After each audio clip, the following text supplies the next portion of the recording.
Pour commencer, je suis Donc, donne-moi pratiquement... quelques... Voilà, déjà pour commencer, je ne suis pas d'accord sur le point où on va dire que Jésus-Christ est juste une partie de Dieu et que c'est...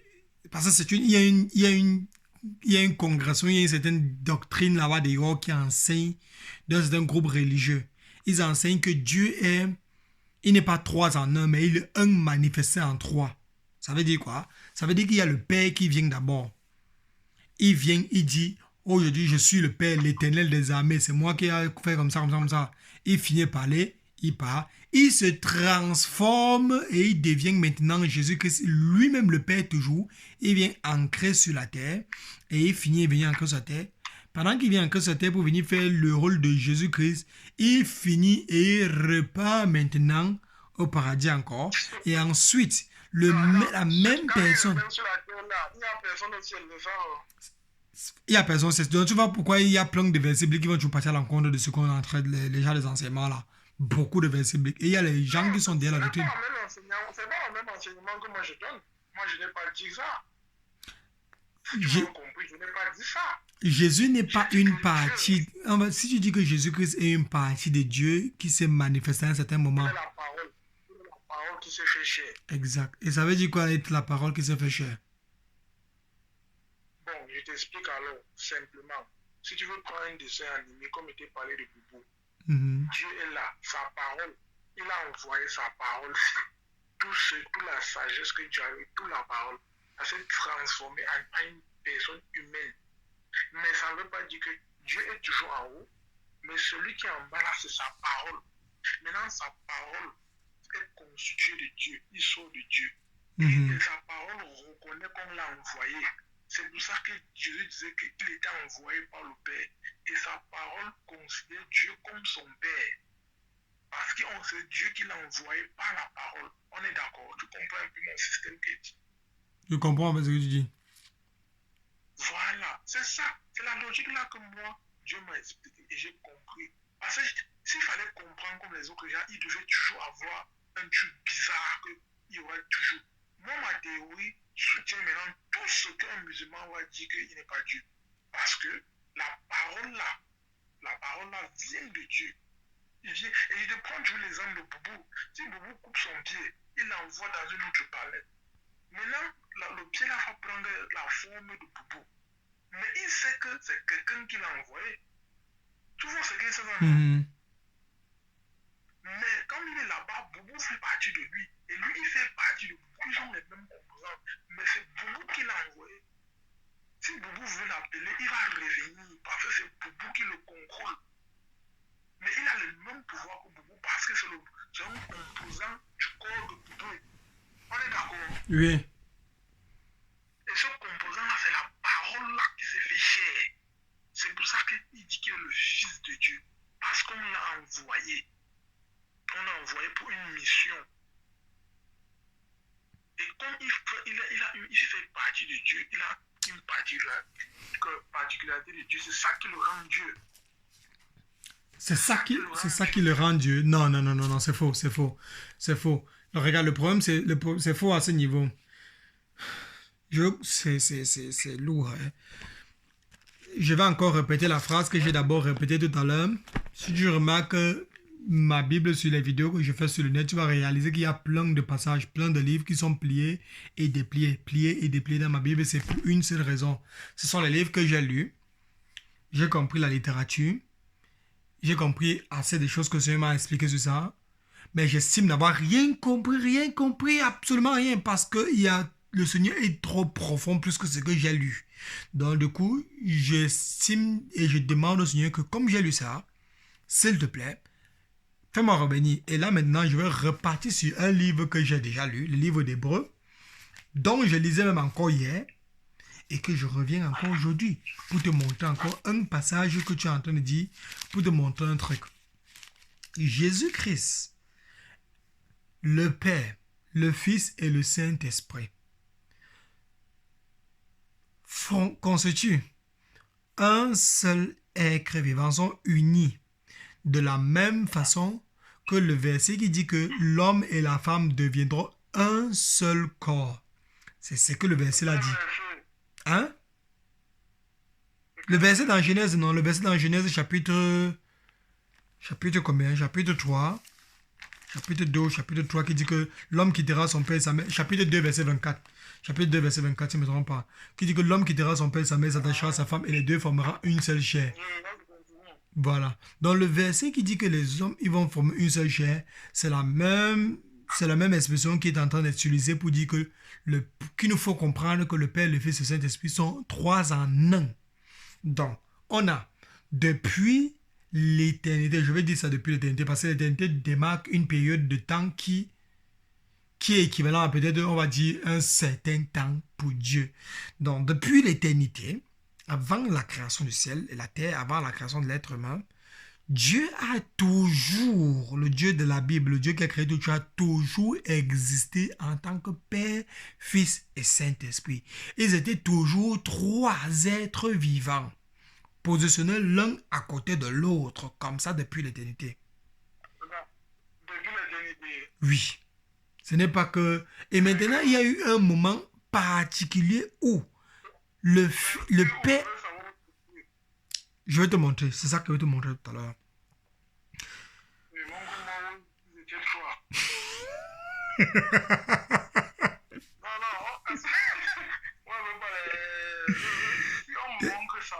Genèse chapitre 1, verset 1 et 2, ils étaient trois là-bas.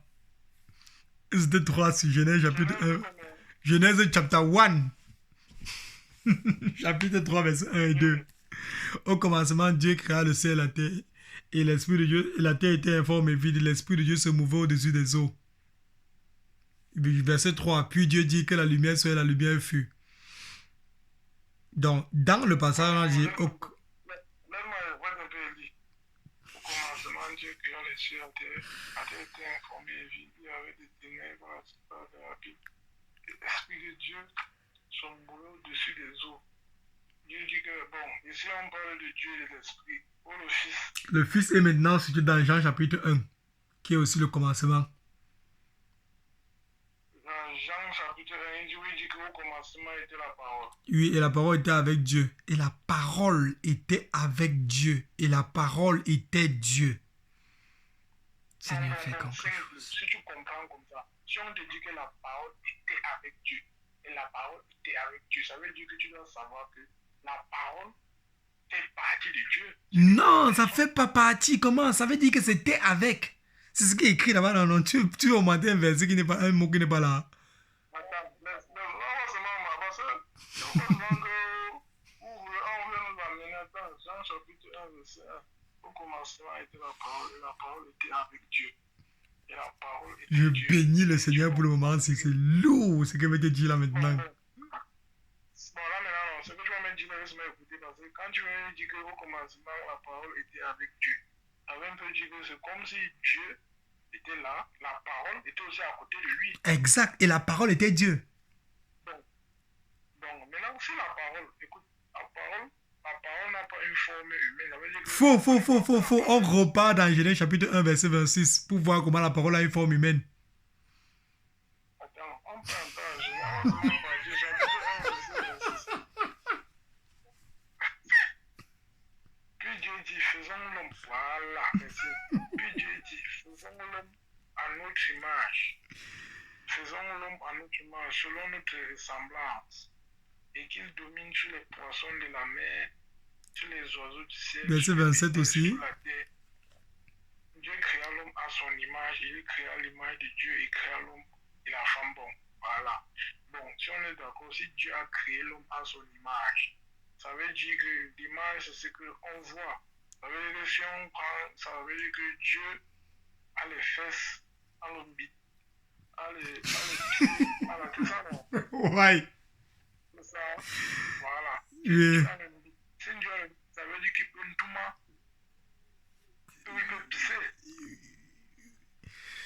Il n'y a aucun verset biblique je répète bien, il n'y a aucun verset biblique qui dit que Dieu a un organe sexuel. Je n'ai jamais vu un verset biblique qui dit que Dieu a un organe sexuel. Attends.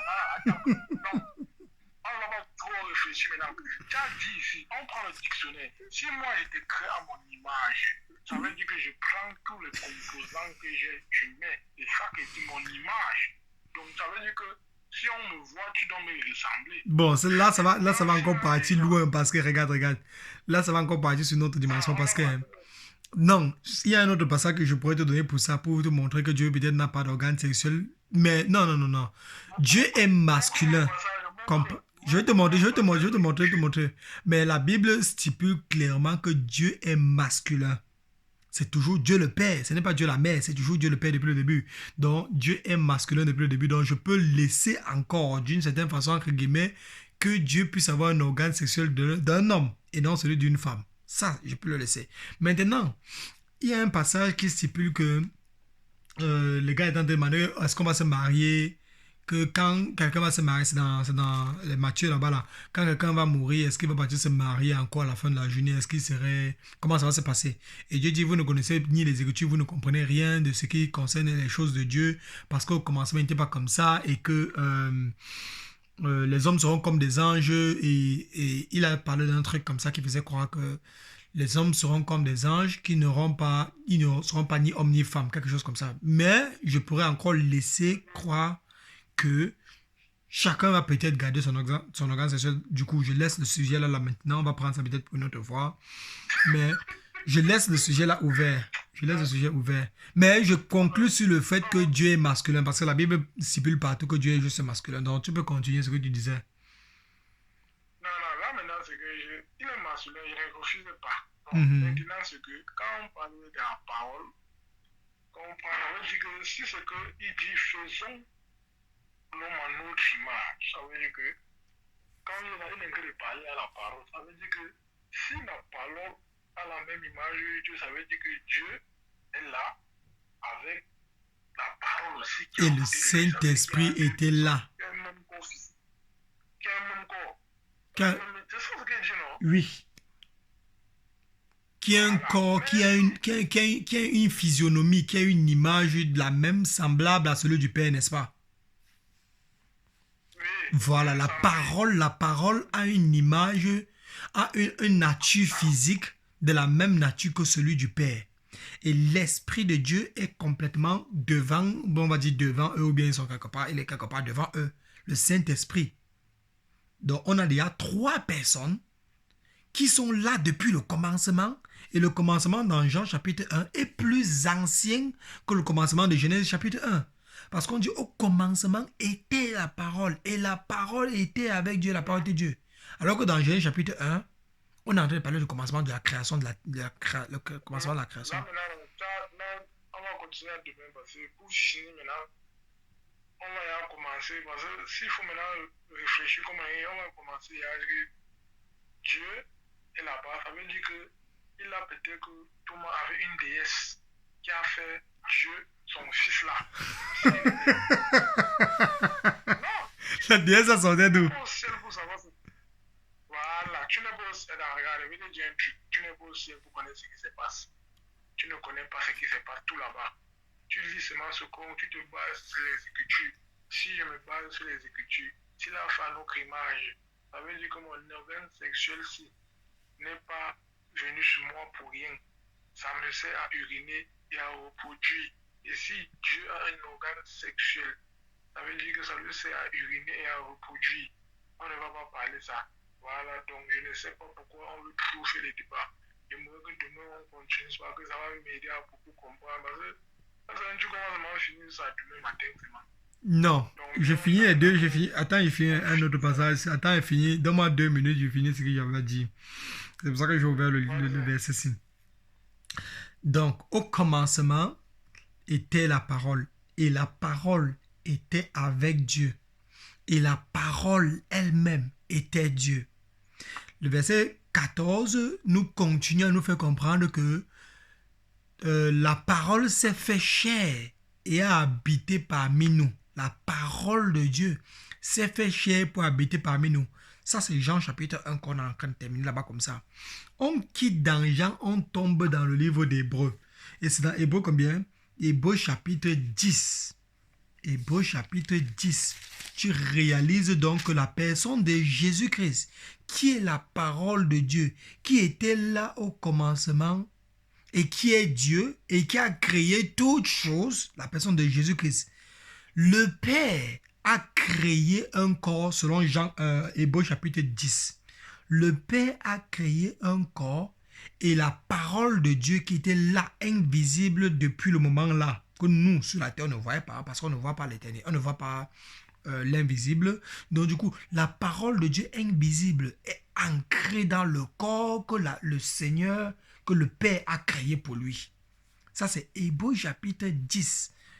C'est là que la parole de Dieu est partie ancrée. Il dit, verset 7, il dit quoi, hein? Verset 6, tu n'as agréé ni holocauste ni sacrifice. Alors j'ai dit, voici, je viens. Dans le rouleau du livre, il est question de moi pour faire, ô Dieu, ta volonté. On a Jésus-Christ dans le passage-ci qui est en train d'appeler le Père, ô Dieu, son Dieu.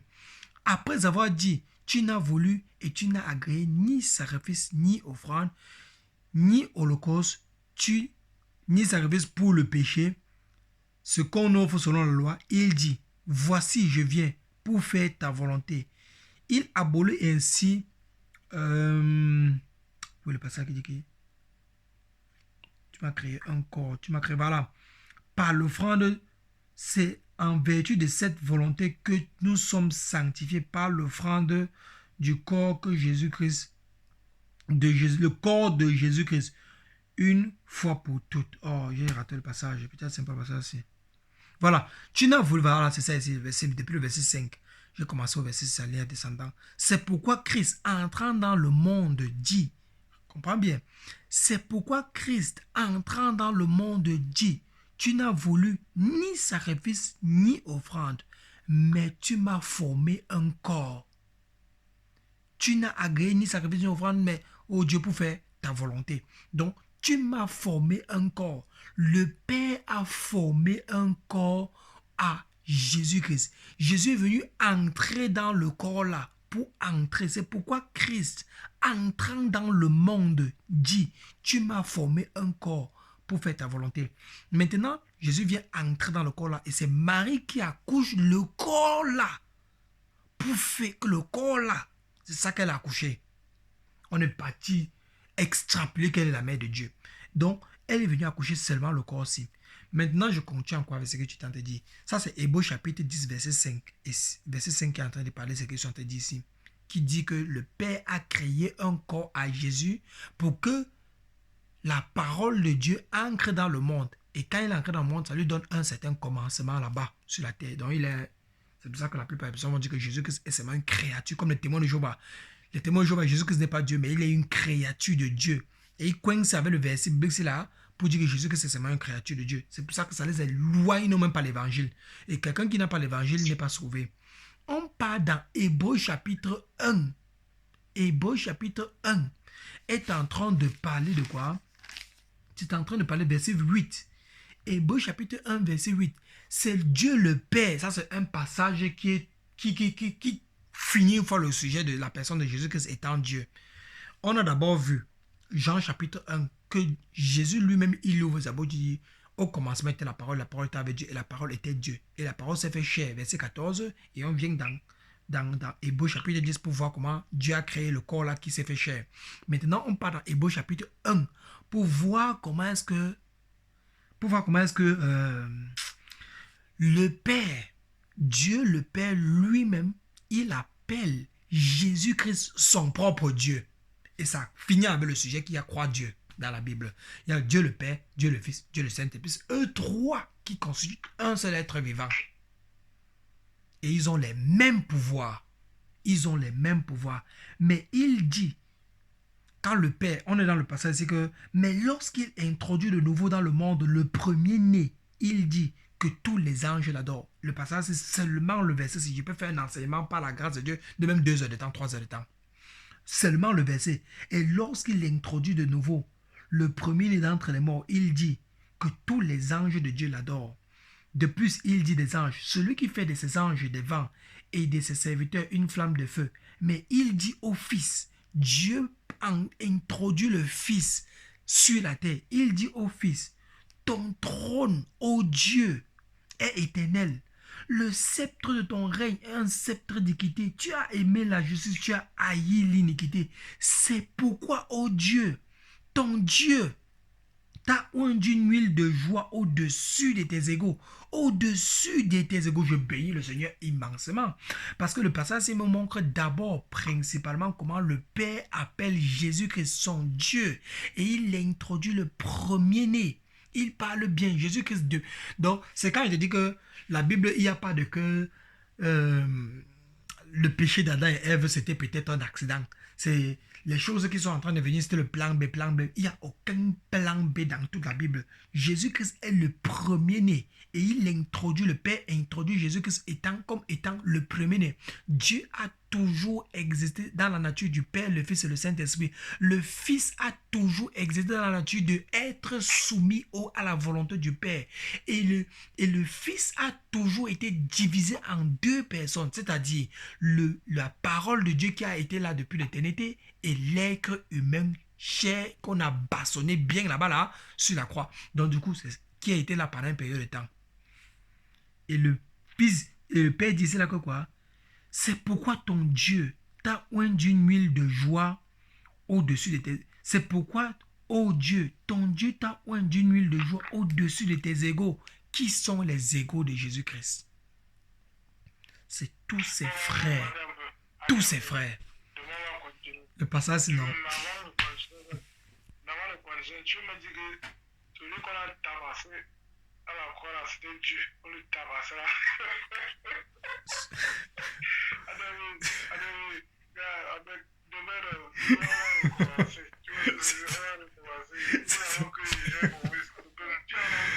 C'était Dieu qu'on a tabassé à la croix. Que le Seigneur.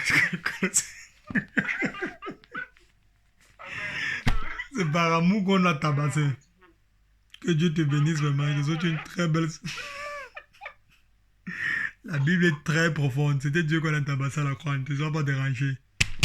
The Bible, non. Il y a d'autres passages. Ça, quand on va partir, je vais lire Esaïe pour toi encore pour rafraîchir ma mémoire par rapport à ça pour demain. Pour que tu vois à quel point est-ce que Esaïe décrit les détails. Esaïe 54. Il l'ancre dans les détails sur 45. Comment est-ce que Dieu lui-même, non, il a fini, il a fait ça Dieu. Donc, c'est pas facile. Il a débordé toutes les limites pour qu'on puisse l'aimer. Pour nous montrer que, gars, il vient sur la terre pour s'humilier pour nous. Donc, on prie avant d'arrêter. Seigneur, nous te bénissons pour la soirée d'aujourd'hui. Nous te bénissons pour ce temps, ce que tu nous as permis de parler de toi. Nous te bénissons pour tout ce que tu fais pour nous. Nous te supplions de nous demander, de nous donner la force de marcher selon ta volonté. Nous te supplions d'entrer dans nos cœurs, dans le cœur de toutes les personnes qui cherchent la vérité ici dehors. Et que ton nom, Seigneur, soit béni au-dessus de tout nom. Au nom de Jésus, nous avons prié. Amen.